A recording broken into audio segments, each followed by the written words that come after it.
नमस्कार प्यारे बच्चों, कैसे हैं आप सब। उम्मीद करती हूँ कि सभी ठीक होंगे और ठीक प्रकार से अपना कार्य कर रहे होंगे। आज हम अपनी पाठ्य पुस्तक का क्षितिज का जो चौथा पाठ है, सांवले सपनों की याद, उसको पढ़ने वाले हैं। उसका सारांश जानते हैं। सबसे पहले हम लेखक के बारे में जानते हैं। लेखक जाबिर हुसैन का जन्म सन 1945 में बिहार प्रदेश में हुआ। वे आरंभ से ही देश की सक्रिय राजनीति में रुचि रखते थे। जाबिर हुसैन ने हिंदी रचनाएं डोला बीनी का मज़ार, जो आगे है, अतीत का चेहरा, लोगों, एक नदी, रेत भरी आदि रचनाएं लिखी। जाबिर हुसैन हिंदी, उर्दू और अंग्रेजी तीनों भाषाओं के जानकार हैं। उन्होंने अपनी साहित्य में आम आदमी के संघर्षों को प्रकट किया है। जाबिर हुसैन की भाषा शैली कलात्मक है। उनके द्वारा रचित सामने सपनों की याद ना तो ठीक से संस्मरण है, न रेखा चित्र और न ही व्यक्तित्व का सही बोध होता है। वास्तव में वे व्यक्तित्व का प्रभाव चित्र प्रस्तुत करते हैं। तो आज हम सारांश के बारे में बात करते हैं। यहाँ पर बात की गई है इस पाठ में the world man of India doctor Salim Ali के बारे में यहाँ पर पूरा लेसन आपको दिया गया है कि जब लेखक सालिम अली से मिले थे, उसके बाद उनके व्यक्तित्व से इतने अधिक प्रभावित हुए कि उन्होंने उनका जो जिक्र है वो एक पूरे पाठ में किया है। एक अंतहीन यात्रा, सुनहरे पक्षियों के पंखों पर सांवले सपनों का एक झुंड सवार है। वह मौत की मौन वादी में जा रहा है। सालिम अली उसमें सबसे आगे हैं और वे सैलानियों की तरह पीठ पर बोझ लादे अंतहीन यात्रा पर चल पड़े हैं। इस बार तो मानो वे शहर की भीड़ भरी जिंदगी से आखिरी बार चले हैं। उन्हें वापस कोई नहीं लौटा सकता, मानो वे कोई पक्षी हों जो मौत की गोद में जाकर बसे हों। अब यहाँ पर सालिम अली के बारे में बताते हैं कि सालिम अली की मृत्यु हो चुकी है, वो अब कभी वापस दिखाई नहीं देंगे, लेकिन उनके द्वारा जो कार्य किए गए हैं उनको हमेशा लोग याद रखेंगे। ठीक है, तो यानी अब जिस तरह से एक पक्षी है जो वो उड़कर चला जाता है, वो कभी वापस लौट कर नहीं आता, उसी तरह से सालिम अली इस दुनिया को छोड़कर एक पक्षी की भांति उड़कर चले गए हैं। सालिम अली इस बात से क्षुब्ध थे कि लोग पक्षियों को आदमी की नज़र से देखते हैं। लोग जंगल, पहाड़ों, झरनों को भी आदमी की नज़र से देखते हैं, परंतु कोई आदमी पक्षियों की आवाज़ का मधुर संगीत सुनकर अपने मन में रोमांच अनुभव नहीं कर सकता। यहाँ पर बताया गया है कि सालिम अली जो पक्षी प्रेमी थे, प्रकृति प्रेमी थे।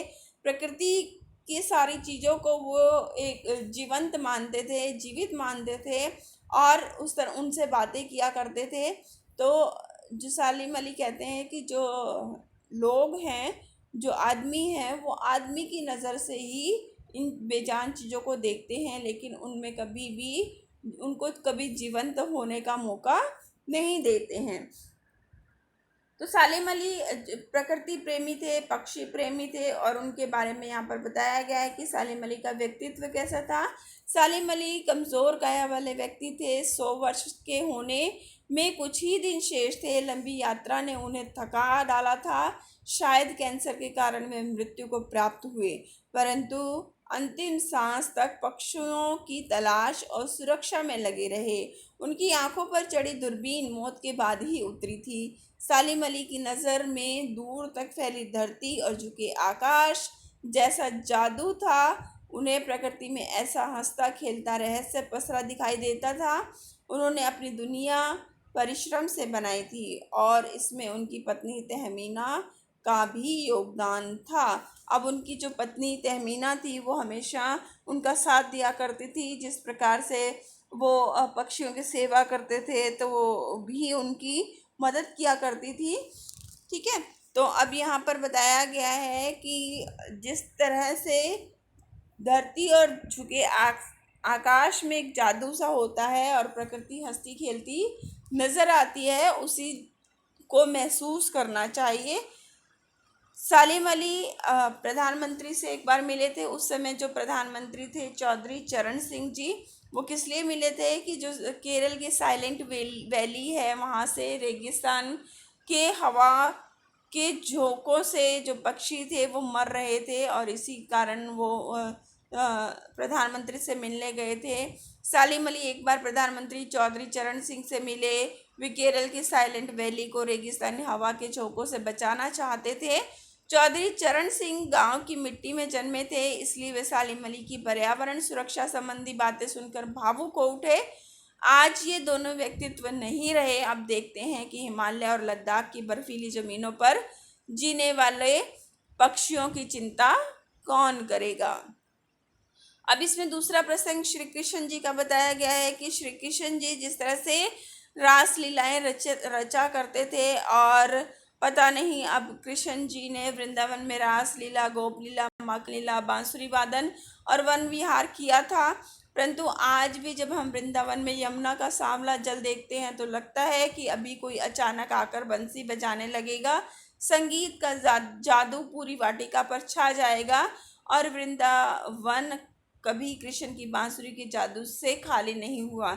यानी अब किसी ने देखा नहीं है श्री कृष्ण जी को, लेकिन वहाँ पर जब हम वृंदावन जाते हैं तो हमें महसूस होता है कि श्री कृष्ण जी शायद यहाँ पर रास लीला करते होंगे, यहाँ पर माखन चोरी किया करते होंगे, यहाँ पर बांसुरी बजाया करते होंगे।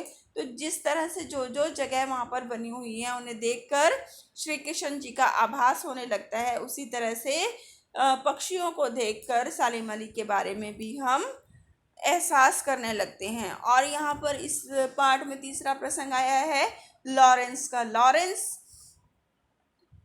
भी एक पक्षी प्रेमी और प्रकृति प्रेमी थे। सालिम अली की आत्मकथा का नाम है fall of the sparrow. D.H. Lawrence की मृत्यु के बाद उनकी पत्नी फ्रेडा लॉरेंस से प्रार्थना की गई कि वे अपने पति के बारे में कुछ लिखें।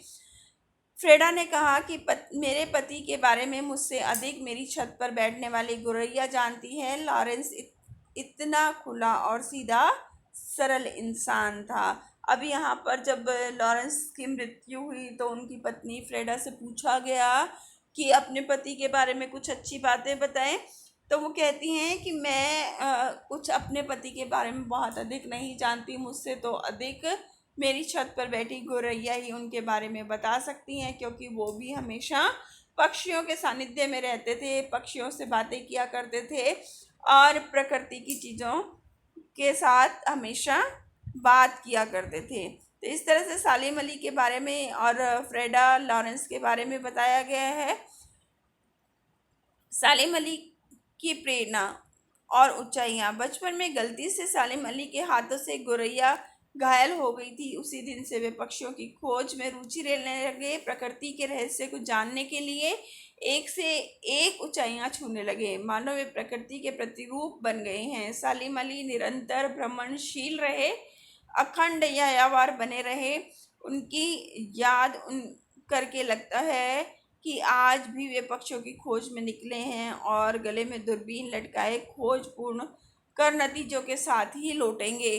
तो लोगों को अभी लगता ही नहीं है कि सालिम अली अब इस दुनिया में नहीं रहे, क्योंकि जिस तरह से वो भ्रमणशील थे, यानी लगातार घूमते रहते थे और पक्षियों की सेवा किया करते थे, तो और हमेशा अपने गले में दूरबीन लटकाए रहते थे, तो उनकी यादों को सोचकर लगता है कि वो कभी शायद किसी कहीं पक्षियों को ढूंढने गए हैं और वो एक ना एक दिन वापस आ जाएंगे। Thank you so much.